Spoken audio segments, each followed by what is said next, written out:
Jadi pada dasarnya sejak SD itu saya sudah suka menulis. Awal mulanya kenapa saya suka menulis? Karena abah saya langganan koran. Jadi sesibuk apapun, sejenuh apapun, saya selalu ada waktu untuk menulis.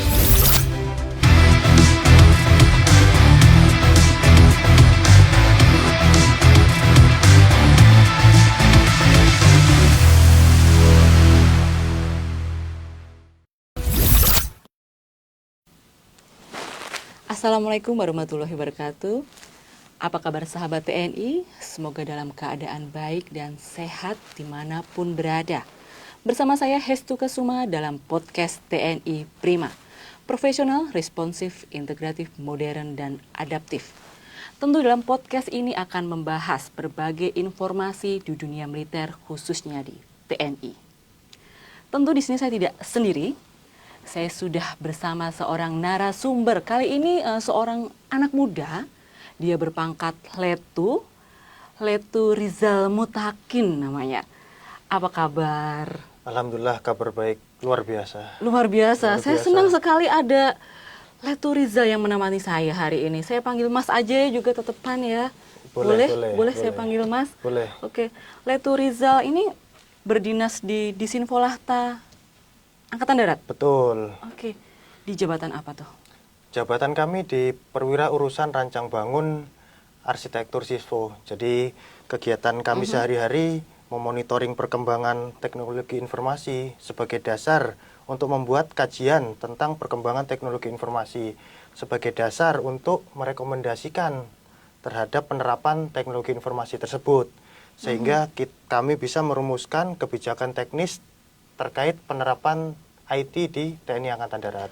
Wow, kayaknya begitu langsung menjabarkan jabatannya itu luar biasa loh itu. Saya mau nanya di sini itu, Letu Rizal, bagaimana sih awal mula untuk masuk di TNI seperti itu? Tahun berapa? Mungkin bisa diceritakan agar sahabat TNI ini mengenal nih sosok dari Letu Rizal. Gimana? Jadi saya lulus TNI dari abiturien PAPK tahun 2018. Jadi pada dasarnya saya ingin berkontribusi lebih untuk negara. Maka dari itu saya memutuskan untuk bergabung dengan TNI. Saya yakin dengan kemampuan IT yang saya miliki, saya bisa berkontribusi lebih untuk negara. Oh, waktu itu di bagian IT, bagaimana ceritanya? Jadi pada tahun 2016 itu TNI Angkatan Darat mengadakan lomba namanya Hackathon Kartika Eka Paksi Cipta Yuda. Lomba Hackathon. Jadi lomba membuat aplikasi dalam waktu 24 jam. Itu untuk pertama kalinya Angkatan Darat mengadakan. Sebenarnya event seperti itu sudah sering diadakan oleh beberapa perusahaan atau instansi di luar sana. Tetapi karena pertama kalinya TNI Angkatan Darat mengadakan, jadi kami para praktisi IT sangat semangat untuk mengikuti. Karena selama pelaksanaan kita benar-benar merasakan suasana militer. Jadi bagi kita yang benar-benar bukan berasal dari lingkungan militer itu suatu pengalaman yang luar biasa. Pada saat itu berarti sedang berkuliah atau bagaimana? Jadi kami saat itu sedang kuliah, masih semester 6. Ada informasi di TNI Angkatan Darat mengadakan hackathon. Maka dari itu kami sangat semangat untuk mengikutinya. Jadi prosesnya sebelumnya kita mengirimkan produk kita secara online, termasuk membuat video tentang penggunaannya dan lain sebagainya. Nah, nanti diseleksi oleh Angkatan Darat yang layak dan bisa dilombakan dipanggil ke Mabesat untuk mengikuti perlombaan di Pusdiksi Bogor. Pada saat itu berarti Mas Rizal nih ya, langsung? Ya, kebetulan tim kami dinyatakan layak dan mengikuti lomba kami waktu itu datang ke Mabesat, kemudian diantar ke Pusdiksi untuk mengikuti lomba tersebut. Kebetulan lombanya juga dibuka langsung oleh Kepala Staf Angkatan Darat saat itu, Jenderal Mulyono. Waktu itu masih semester 6? Masih semester 6. Terus kemudian bisa bergabung menjadi TNI? Jadi setelah pembukaan, kemudian Kasat Jenderal Mulyono berkesempatan untuk meninjau atau menyapa para peserta. Kemudian Kasat menyampaikan, saat ini TNI Angkatan Darat sedang membutuhkan SDM IT. Maka dari itu beliau menyampaikan, nanti peserta hackathon yang berprestasi tidak hanya kita beri hadiah, tapi akan kita rekrut menjadi prajurit TNI Angkatan Darat. Kemudian beliau juga menyampaikan, para prajurit yang hasil rekrutan hackathon nanti akan kita tempatkan sesuai bidang keahliannya untuk memperkuat IT-nya TNI Angkatan Darat, seperti itu. Terus berarti setelah lulus mengikuti proses rekrutmen masuk TNI? Ya, jadi sebenarnya para peserta hackathon yang dinyatakan layak yang mengikuti perlombaan di Pusdiksi itu, mereka dibentuk sebuah komunitas, namanya komunitas TIK TNI Angkatan Darat. Pembinanya Kadis Infolata. Saat itu Kadis Infolatanya Brigjen TNI Dr. Nugraha Gumilar. Dalam beberapa kesempatan pertemuan komunitas TIKAT, Kadis Infolata menyampaikan siapapun yang berminat dan layak nanti akan silahkan mendaftar ke TNI Angkatan Darat. Seperti itu penyampaiannya. Jadi siapapun yang berminat didata oleh beliau, tapi tetap mengikuti rekrutmen pada umumnya. Jadi ketika walaupun kita jago di bidang IT, tapi misalnya ada penyakit jantung dan lain sebagainya, secara aturan tetap tidak akan diloloskan, seperti itu. Dan lulus di tahun 2018, kemudian bergabung ke TNI. Jadi kebetulan 2017 Werving pendaftaran, kami dilantik 2018. Oh, jadi Pak PK, Perwira Prajurit Karir TNI 2018. Oke. Kemudian nih pasti udah karena rekrutmennya aja itu dari hasil hackathon gitu kan, berarti jago banget tentang bidang IT ya. Ini seperti itu. Nah, udah pasti makanan sehari-hari kayak gitu. Tapi saya lagi agak-agak melihat nih banyaknya buku yang tersusun sekarang gitu kan. Setelah kita ngobrolin dari Mas Rizal tuh masuk ke TNI, ini sekarang buku-bukunya banyak banget. Ini buku-buku apa aja? Bisa diceritain. Dan ini ada di sini loh gitu. Gimana tuh? Bisa diceritain tuh bukan buku nih. Jadi pada dasarnya sejak SD itu saya sudah suka menulis. Awal mulanya kenapa saya suka menulis? Karena abah saya langganan koran. Jadi setiap pagi pulang sekolah, bahkan malam hari, saya pasti membaca koran dengan catatan sedang tidak ada PR. Tapi setelah saya membaca koran, di waktu luang itu ada keinginan untuk menuliskan apa yang saya baca tadi. Jadi jam istirahat sekolah atau jam kosong, bahkan malam hari, saya suka menuliskan apa yang saya baca. Tapi yang namanya anak SD, yang saya tulis yang ada di kepala saya saja, tidak ada referensinya. Kebetulan hobi tersebut berlanjut sampai sekarang. Jadi saya sudah hobi menulis sejak SD, tapi baru terfikirkan untuk saya terbitkan menjadi sebuah buku itu tahun 2023 kemarin. Jadi kalau ada orang tanya, kok bisa dalam waktu setahun bisa menerbitkan 12 buku? 12 buku? 12 buku. 1 tahun? 1 tahun. Nah, saya sampaikan 1 tahun menerbitkan 12 buku. Tapi pada dasarnya buku ini merupakan kumpulan artikel-artikel saya dari saya SD dulu.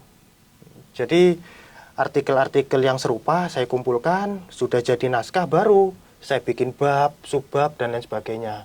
Pada umumnya penulis kan membuat kerangka dulu, membuat bab, subbab, ini saya kebalik.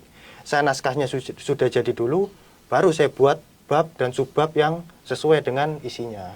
Ya, prosesnya menjadi sebuah buku itu kan tentunya memang banyak yang harus dilalui seperti itu kan. Ini jadi 12 dalam waktu 1 tahun. 1 tahun. Dari naskahnya dulu kemudian dimasukkan per subbab. Baru saya buat bab subbabnya kira-kira apa yang sesuai gitu. Jadi kebalikan penulis pada umumnya. Sebenarnya buku-buku saya kalau yang saya tulis lebih dari 12, tapi setelah saya saring yang layak dikonsumsi publik hanya 12. Yang lain cukup jadi arsip pribadi saya. Karena terlalu sensitif isinya. Ya padahal kalau zaman sekarang nih nulis waktunya itu kan perlu banyak kayak gitu kan. Dan jadi hobi ya. Hobi. Jadi saya menulis itu karena suka, bukan karena kewajiban. Jadi sesibuk apapun, sejenuh apapun, saya selalu ada waktu untuk menulis. Karena tidak ada orang yang benar-benar sibuk. Yang ada hanyalah prioritas. Karena saya hobi, Jadi saya selalu ada waktu untuk menulis. Dalam satu hari minimal saya menulis 1 artikel. Tapi ketika saya lagi jenuh, lagi suntuk, bisa 5-10 artikel. Tapi tidak 10-10-nya saya publikasikan. Saya benar-benar saya pilih yang layak dikonsumsi publik. Sekarang sudah jadi TNI dari tahun 2018 sampai sekarang berarti sudah... Kami baru 6 tahun berdinas. 6 tahun, dalam 1 tahun kemudian ada 12 buku. Pada saat itu pemprosesannya, pembuatan buku tentunya kan banyak juga menjadi seorang TNI yang memang kewajibannya banyak, tugas-tugasnya banyak. Gimana mensiasatinya nih? Nah, jadi kebetulan awalnya saya terfikirkan untuk menerbitkan buku. Kebetulan tahun 2023 lalu pimpinan kami, Kadis Infolata, sedang menempuh pendidikan S3. Dan kami sedang menempuh pendidikan S2 di UGM. Wow. Jadi kuliah S2 juga? Kuliah S2 di UGM, beasiswa TNI Angkatan Darat. Oke. Tahun mulai kuliah berarti tahun? Kami masuk 2022, alhamdulillah lulus 2024. Berarti pada saat kuliah juga, saat itu juga menulis juga? Betul. Nambah lagi nih? Betul. Gimana itu ceritanya? Jadi karena kebetulan kami dengan pimpinan sedang satu visi, sama-sama sedang menempuh pendidikan, jadi di luar jam dinas, biasanya sebelum apel pagi, atau saat jam makan siang, atau bahkan setelah jam dinas selesai, kami rutin diskusi tentang bidang akademik. Karena kebetulan kami sedang sama-sama menempuh pendidikan. Bahkan tidak nutup kemungkinan subuh-subuh kita saling komunikasi, saling WA-WA-an. Tapi bukan urusan pekerjaan, urusan kuliah. Jadi semua buku yang saya hasilkan ini tidak mengganggu tugas pokok saya sebagai prajurit TNI Angkatan Darat. Karena kebetulan tupoksi saya sehari-hari juga menulis. Gitu. Oh, gitu. Kemudian nih kuliahnya mengambil jurusan apa untuk S2-nya? Kami mau ngambil jurusan Magister Kepemimpinan dan Inovasi Kebijakan. Oke. Di Universitas Gadjah Mada. Dan sudah? Alhamdulillah kami sudah dinyatakan lulus. Oke. Jadi insya Allah minggu depan kami akan wisuda. Oke. Oh ini. Langsung ini berarti. Saat ini sebentar lagi langsung udah mau wisuda ini ya? Jadi setelah podcast ini kami langsung persiapan berangkat ke Jogja untuk melaksanakan wisuda pasca sarjana. UGM? Di UGM. Wow. Ini buku-bukunya ini saya lihat bermacam-macam ya. Ada yang anak IT bisa jadi tentara. Berarti kan Mas Rizal sendiri nih. Betul. Di lain itu oke lah, dual hacker sakti. Nah, ada satu nih yang jadi saya ada terpusat nih. Tuyul kecil dan tabungan dukun. Ini gimana nih ceritanya? Kenapa tiba-tiba jadi hacker, kemudian nih tiba-tiba jadi seperti ini? Jadi ya seperti yang saya sampaikan tadi di awal, ketika saya lagi suntuk, lagi jenuh, saya bisa menulis bahkan sampai 10 artikel. Jadi ini awalnya ketika saya sedang jenuh, saya menulis sebuah cerpen. Nah, karena jenuhnya belum hilang, saya lanjut terus. Setelah sekitar seminggu, saya baru sadar ternyata ada sekitar 50 cerpen yang berurutan. Maka dari itu langsung saja saya ajukan penerbitan jadi sebuah novel. Nah, novelnya tentang tuyul kecil dan tabungan dukun. Jadi ini ceritanya menceritakan menceritakan tuyul bernama Toto. Dia mencuri uangnya dukun. Karena novel ya saya tulis bebas saja. Kemudian tertangkap oleh dukun tadi, dan pada akhirnya tuyul tadi tobat dan mengajak teman-temannya untuk bertobat, tidak mencuri lagi. Seperti itu kisahnya.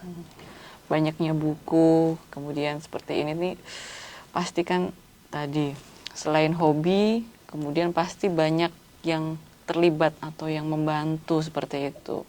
Benar? Tentu, betul. Jadi untuk proses penerbitan buku ini, pertama kita harus nulis. Setelah nulis pasti ada proses editing, itu urusannya editor. Kemudian desain layout bukunya, bahkan terus terakhir desain covernya, baru bisa kita serahkan ke penerbit. Nah kebetulan saya dan istri saya memiliki hobi yang sama, dan sama-sama sejak SD.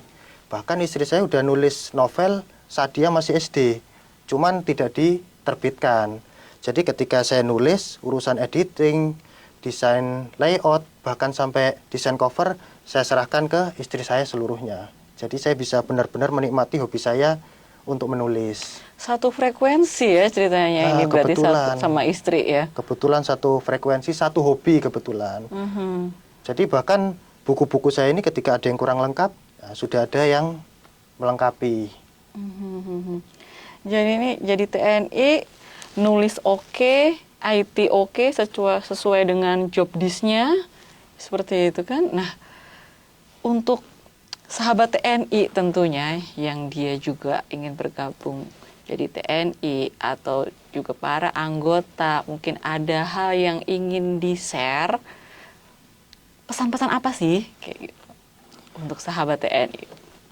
Jadi setiap saya nulis buku itu saya pasti cantumkan subbab yang berjudul pesan untuk pembaca. Untuk pesan kali ini saya akan cuplik dari buku Anak IT Juga Bisa Jadi Tentara, karena yang lumayan viral buku tersebut. Jadi pada dasarnya masing-masing dari kita itu memiliki potensi dan kemampuan masing-masing. Dengan doa, tekad, dan kerja keras, tidak ada tantangan yang terlalu sulit untuk dihadapi. Jadi tugas kita itu memaksimalkan potensi yang ada dalam diri kita.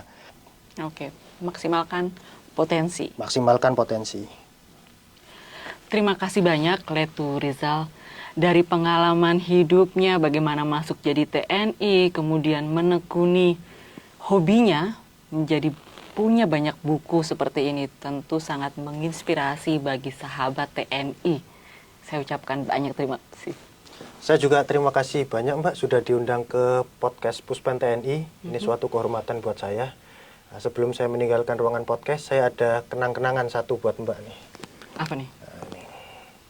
Oke, tuyul tadi. Novel Tuyul Kecil dan Tabungan Dukun. Nah, jadi ini novel yang pembacaannya santai, tidak ada materi yang berat-berat di sini.